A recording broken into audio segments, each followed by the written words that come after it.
अस्सलाम वालेकुम my YouTube family. I hope आप सब खैर आफियत से होंगे। मैं भी अल्हम्दुलिल्लाह एकदम ठीक ठाक हूँ। आज का ब्लॉग काफ़ी दिनों बाद आ रहा है क्योंकि मैं गई थी समर वेकेशन पे अपने मायके and now I am back to the Mumbai. मैं अपने घर पे आ गई हूँ। सो घर पे आते ही बहुत प्यारा सा वेलकम हुआ था शौहर जी की तरफ से। तो ये बच्चों के नाम का एक केक था एंड थोड़ा सा स्वीट गेस्चर था फ्लावर्स के साथ और केक के साथ। तो बस जी यहाँ पे माशाल्लाह हम लोग ने केक वगैरह कट किया, बच्चों ने खाए वगैरह एंजॉय किया काफ़ी ज़्यादा। एंड बस ये थोड़ी सी जो सरप्राइजेस थी ये हस्बैंड ने मेरे लिए प्रिपेयर करी थी, काफ़ी अच्छा लगा। एंड रोजेज़ वगैरह थे। कल है बकरीद, तो जी आज का व्लॉग स्टार्ट हो गया था मॉर्निंग के ही टाइम से। एंड मॉर्निंग में उठते ही मेरे से जितनी क्लीनिंग हो सकी मैंने जल्दी की। ज़्यादा टाइम नहीं है। एंड यहाँ बच्चों ने बहुत ज़्यादा मैस फैला रखा था, बहुत टॉयज़ वगैरह फैले, वो सारी चीज़ों को क्लियर करेंगे एंड घर की साफ़ सफाई करेंगे, जितना हो सकता है उतना करेंगे। वैसे तो हेल्प करने के लिए हस्बैंड ने पहले से थोड़ी बहुत क्लीनिंग वगैरह करी थी, बट डीप क्लीनिंग एंड चीज़ें कैसे अरेंज करना है, सारी चीज़ें कैसे सेट करनी है, वो सब मैं यहाँ पर करने लग गई थी। तो जी नॉर्मल लाइफ में बैक होना बहुत थोड़ा सा अजीब सा हो गया है और बहुत ज़्यादा हेक्टिक लग रहा है, बट फ़िलहाल मैं धीरे धीरे कोशिश कर रही हूँ back to the normal, back to the routine and जो हमारी होम मेकिंग जर्नी है उसको थोड़ा इजी बनाने की। क्योंकि 2 महीना मैं रेस्ट करके आई हूँ तो थोड़ी सी आदत छूट गई है एंड थोड़ी चीज़ों पे मैं बहुत ज़्यादा चिड़चिड़ी हो गई हूँ। तो फ़िलहाल जो भी बच्चे सामान वगैरह फैला रहे हैं, मेस क्रिएट कर रहे हैं, मैं कोशिश ये कर रही हूँ कि तुरंत का तुरंत उसको हटाती जाऊँ, जिससे मेरा घर नीट एंड क्लीन रहे और मुझे ज़्यादा जो है एफ़र्ट ना देना पड़े। तो बस यहाँ पे बच्चे जो भी खिलौने वगैरह रखे थे उसको मैं साइड में रखूँगी एंड नॉर्मल जो झाड़ू पोछा होता है वो करूँगी और घर की क्लीनिंग करूँगी। एंड जब आई मैं घर पे तो पहले से ही ग्रॉसरी शॉपिंग हस्बैंड ने करके रखी थी, बट मैं अपने हिसाब से कुकिंग करती हूँ तो कुछ ऐसी चीज़ें थी जो बाकी रह गई थी। तो बस यहाँ हम और हस्बैंड आ गए थे ग्रॉसरी शॉपिंग करने के लिए। बेसिकली ग्रॉसरी शॉपिंग नहीं बोल सकते हैं, डेयरी प्रोडक्ट्स लेने थे मुझे, क्योंकि डेयरी प्रोडक्ट्स में भी काफ़ी ऐसी चीज़ें होती हैं जो भूल गए थे आदि और जो मुझे डेली यूज़ में भी काम आती है, और क्योंकि बकरीद के दिन चल रहे हैं तो इसमें भी काम आता है। तो बस जी यहाँ पे हम लोग आ गए थे। तो ब्रेड वगैरह and burger bun, cheese, butter, दूध, दही, ये सारी चीज़ें हम लोग चूज़ कर रहे थे और वो सारी चीज़ें हमने ली। क्योंकि दूध तो ऐसी चीज़ है कि इससे बहुत सारे अच्छी रेसिपीज़ भी बन जाती है। और आजकल जो है आम का सीज़न चल रहा है तो आम लस्सी बहुत मन करता है पीने का। तो ये सारी चीज़ें जो छोटी थी वो मुझे लेनी थी। तो बस आदि ने बोला कि तुम चलो खुद चूज़ करके ले लो। तो बस जी यहाँ पे हम लोग आए हुए थे। एंड आजकल मुंबई में बहुत ज़्यादा पानी बरस रहा है क्योंकि यहाँ पे रेनी सीज़न स्टार्ट हो गया है। तो बस जी जो आजकल की मशरूफियात है पूरा दिन घर में ही रहती हैं एंड क्लीनिंग वगैरह अभी तक चालू है। अभी मुझे लगता है कि पूरा वीक लगेगा क्लीनिंग वगैरह करने में। तो जी बस यहाँ पे हमारी ग्रॉसरी शॉपिंग हो गई थी। फटाफट हम लोग चलते हैं, बिलिंग कराते हैं, घर के लिए निकलते हैं क्योंकि काफ़ी रात भी हो गई थी ऑलरेडी। हम लोग शाम के टाइम निकले थे। एंड उसके बाद I went to the pharmacy से भी मुझे थोड़ी बहुत दवाई वगैरह और कुछ बेसिक चीज़ें लेनी थी, वो सब हम लोग ने ली। एंड देन हम लोग निकल गए घर के लिए। रास्ते में ये थोड़ा सा अच्छा लग रहा है, थोड़ा सा चेंज हो गया माहौल लखनऊ से मुंबई आने में। तो बस ये सारी रौनकें मुंबई की हैं जो आप लोगों को दिखा रही थी। एंड रात हो गई थी तो फटाफट हम लोग निकले घर के लिए। एंड यहाँ पे बहुत ज़्यादा पेड़ पौधे, उसकी वजह से ऑक्सीजन काफ़ी अच्छी है, मतलब ठंडा माहौल है मुंबई का। एंड जी जैसे घर आई तो काफ़ी बर्तन थे तो वही वॉशिंग वगैरह का काम चल रहा था। एंड किचन भी मैंने पहले ही क्लीन कर लिया था क्योंकि किचन सबसे ज़्यादा इम्पॉर्टेंट होता है क्लीनिंग के मामले में। एंड जी यहाँ पे मैंने बनाई थी अपने लिए और अपने वालिद साहब के लिए मैंगो लस्सी, क्योंकि मुझे लस्सी बहुत ज़्यादा पसंद है और आजकल आम का सीज़न है तो मैं अक्सर ही बनाती रहती हूँ। तो इसमें कुछ भी रॉकेट साइंस नहीं है, बस हमने आम को अच्छे से कट किया था, उसमें दही ऐड की, मैंने थोड़ा सा शुगर, थोड़ा सा इलायची पाउडर ऐड किया था। ये सारी चीज़ों को ऐड करने के बाद अच्छे से मिक्स कर लेंगे। आप चाहे तो इसमें आइस ऐड कर सकते हैं। एंड मैंने थोड़ा सा आइस और आम के कुछ टुकड़े ऐड किए थे इसकी ब्यूटी को इन्हेंस करने के लिए और थोड़ा सा अच्छा ड्रेसिंग देने के लिए। तो फ़िलहाल आम लस्सी बन के रेडी थी, बहुत ही यम्मी और डिलीशियस थी। ये सबसे पहले हम लोग एंजॉय करेंगे, उसके बाद जब हमें एनर्जी आएगी तो अपनी ग्रॉसरी की सेटिंग करेंगे।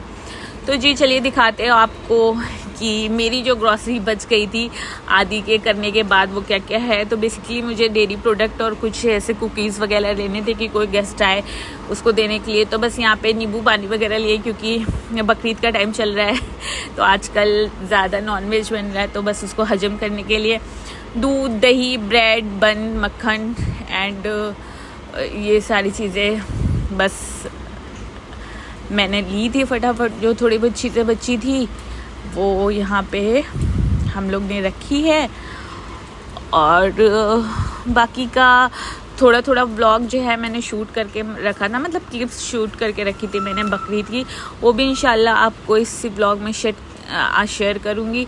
एंड यहाँ पे किचन मेरा थोड़ा सा गंदा हो गया है, मैं इसको वापस से रीसेट करूँगी 1-2 दिन में, वो भी वीडियो आप लोगों के साथ शेयर करूँगी, क्योंकि किचन थोड़ा सा गंदा हो गया है। मैं इसको थोड़ा सा न्यू लुक देने वाली हूँ। फ़िलहाल तो जैसे तैसे मैंने सफाई कर ली है, इतना बुरा भी नहीं लग रहा है।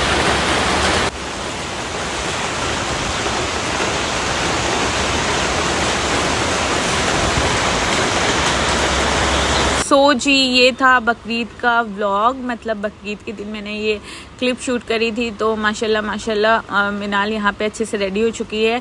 इस बात बकरीद का जो मेरा ड्रेसिंग और मिनाल का ड्रेसिंग था, हम लोग ने ट्यूनिंग किया था और बहुत नॉर्मल कपड़े रखे थे मैंने। चिकनकारी का कुर्ता अपना भी और मिनाल का बहुत ज़्यादा खूबसूरत और बहुत ज़्यादा कम्फी था। मतलब ऐसा था कि बकरीद का कपड़ा जो होता है, ड्रेस होता है, वो कम्फी हो तो ज़्यादा बेटर है, क्योंकि इतना हैवी पहन के ज़्यादा अच्छे से कंफर्टेबल फील नहीं करते और काम करने में भी नहीं होता है। तो इसलिए मैंने चिकनकारी का ड्रेस लिया था अपने लिए भी और मिनाल के लिए भी।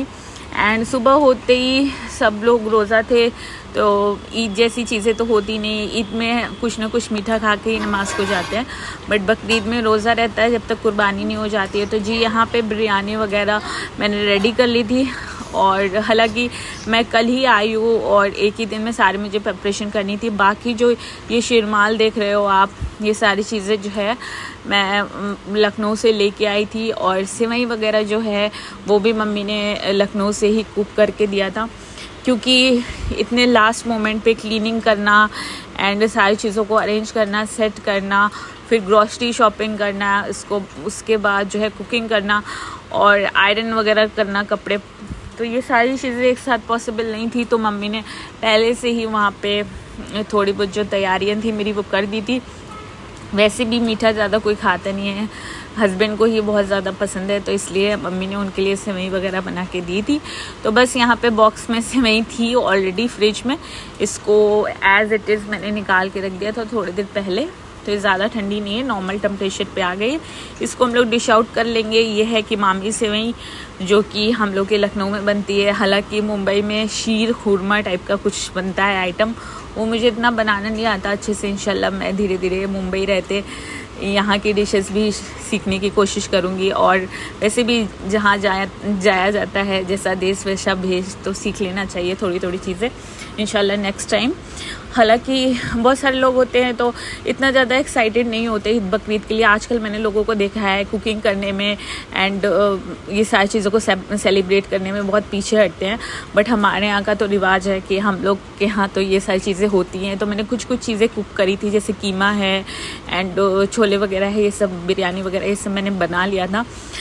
ईद बकरीद को बहुत अच्छे से सेलिब्रेट करना चाहिए, क्योंकि अल्लाह की तरफ से हमारा तोहफ़ा होता है, उसमें बिल्कुल भी कामचोरी और ये नहूसियत टाइप की नहीं फैलानी चाहिए।